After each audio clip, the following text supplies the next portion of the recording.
Hello everyone, welcome back to my channel. আজকের ভিডিওতে আপনাদের অনেক অনেক স্বাগত। আজকে আমি প্রিন্সেস কাট ব্লাউজের সামনের অংশটা কিভাবে সেলাই করবেন এটাই আপনাদের সাথে শেয়ার করব। তো ভিডিওটার প্রথম থেকে শেষ পর্যন্ত আপনারা মন দিয়ে দেখতে থাকুন, তাহলে আপনারাও খুব সহজে বুঝে যাবেন।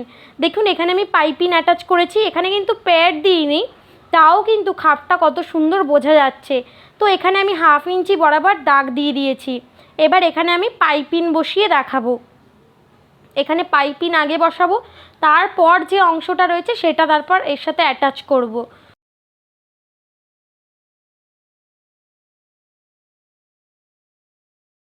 আর ভিডিওটা যদি ভালো লাগে তাহলে অবশ্যই সাবস্ক্রাইব করে দেবেন এবং পাশে থাকা বেল আইকনটা অবশ্যই ক্লিক করে দেবেন, তাহলে পরবর্তী ভিডিওগুলো পেতে আপনাদের কোনো অসুবিধা হবে না। তো চলুন, দেখুন এখানে আমি পাইপিং অ্যাটাচ করে দেখিয়ে দিচ্ছি। আর এটা হচ্ছে যে আর একটা যে অংশ, সেটা আগে পাইপিং লাগিয়ে দেবো, তারপর এই পার্টটা আমরা জয়েন্ট করব।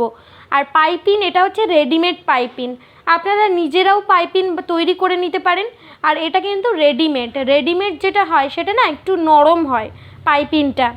আর এখানে দেখুন, আমি কিন্তু আস্তরেও কিন্তু প্রিন্সেস কাটের যে শেপটা ছিল সেটাও কিন্তু আটকে নিয়েছি। দেখুন, ওটা কিন্তু ভিতরেই আছে, বাইরে কিন্তু কোনো মানে একদম ফিনিশিংয়ের সাথে কিন্তু এটা আমি করেছি। তো কীভাবে করবেন আপনারা, আমি কিন্তু সেটাই দেখিয়ে দেবো। তো দেখুন এখানে নেক মানে গলার শেপটাও কতটা ভালো হয়েছে।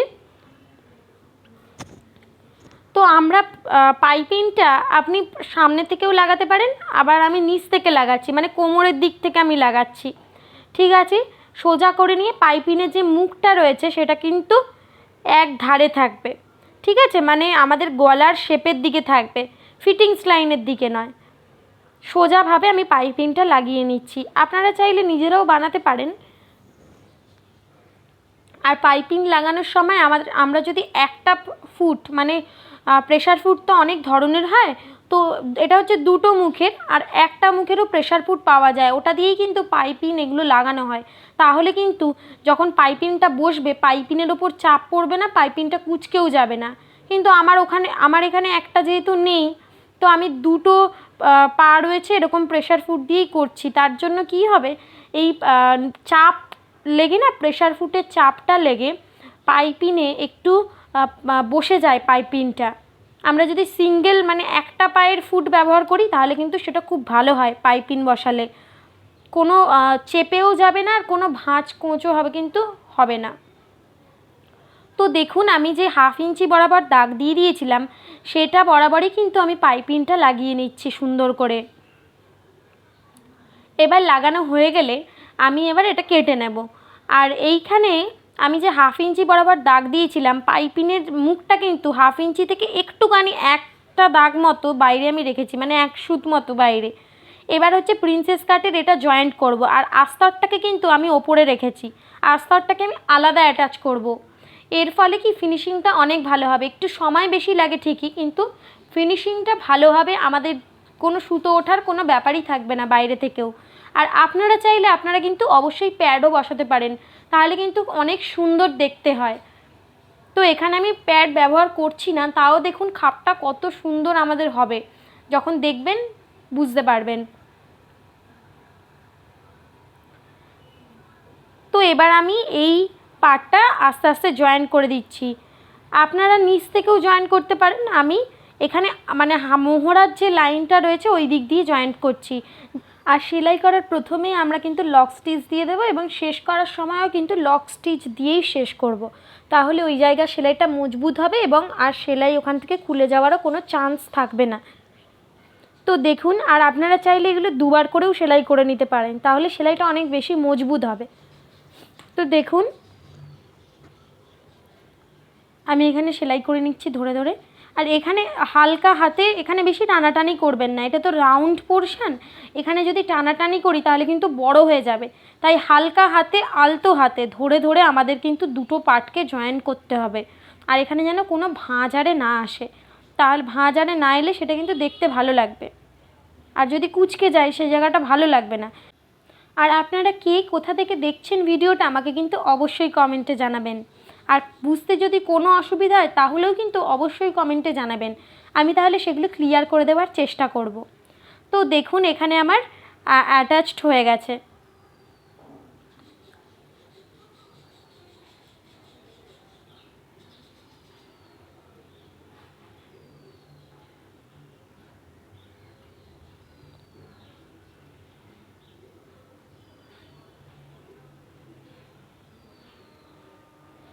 তো দেখুন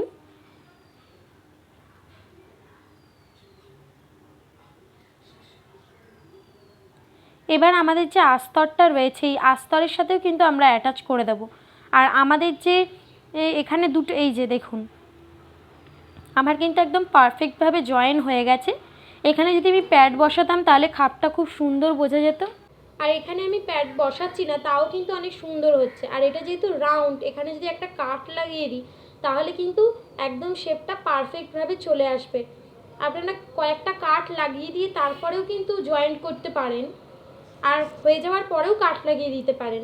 দেখুন এখানে আমি জয়েন করেছি বলে, কাট দিয়েছি বলে শেপটা কত সুন্দর এসেছে। এবার আমরা এই যে সেলাই করার পর দুটো যে আমাদের সেলাই করার পর যে দুটো এক্সট্রা আছে না কাপড় ভিতরে, এইগুলো যেন দুটো মুখোমুখি থাকে, তাহলে আমরা যখন ইস্ত্রি করব মানে আয়রন করব না, তাহলে আমাদের ফিনিশিংটা পারফেক্ট হবে। একটার মুখ একদিকে আর একটার মুখ যদি অন্যদিকে থাকে তাহলে আমরা ইস্ত্রি করার সময় প্রবলেম হবে। এবার আমরা আস্তরের যে প্রিন্সেস কাটটা আছে ওটা জয়েন করে নেব, আর ওটা কিন্তু ভিতরেই থাকবে, বাইরে কিন্তু দেখা যাবে না, মানে ফিনিশিংটা একদম পারফেক্ট হবে। আপনারা একবার এইভাবে করে দেখবেন।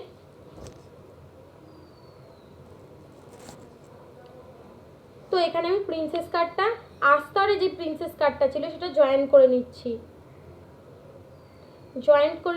আর মেন কাপড়ের তো আমার জয়েন্ট করা হয়েই গেছে। আর এটাও জয়েন্ট করার সময় কোনো কিন্তু টানবেন না, তাহলে কিন্তু কাপড়টা বেড়ে যাবে। আলতো হাতে আস্তে আস্তে রাউন্ড পোর্শনটার সাথে আর একটা পার্ট আমাদের জয়েন্ট করতে হবে।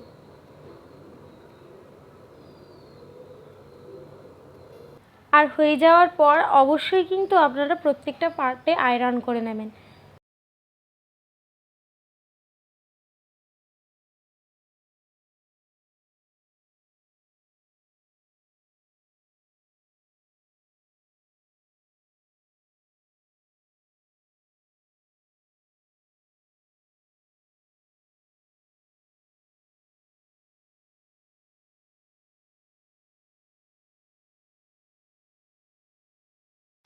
তো দেখুন এখানে আমার জয়েন্ট হয়ে গেছে।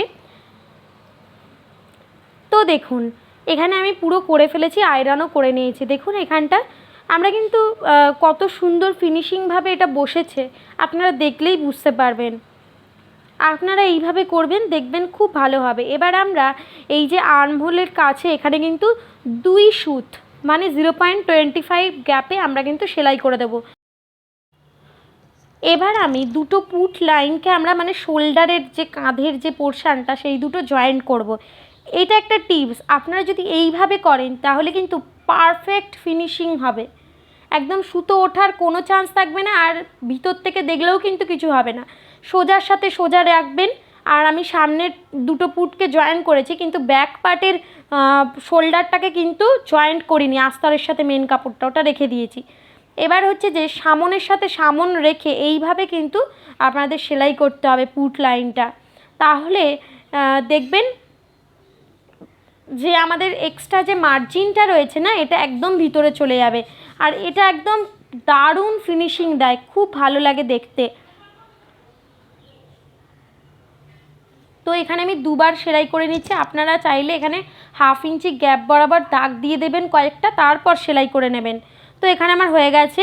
দেখুন এবার এটাকে আমি উল্টাবো, দেখবেন কোনো কিছুই নেই। দেখুন এদিকটাও কত সুন্দর, আর এই দিকটা দেখে এটা হচ্ছে ভিতরের দিকেও কোনো কিন্তু পুট লাইনটা কিছুই বোঝা যাচ্ছে না, একদম পারফেক্ট ফিনিশিংভাবে হয়েছে।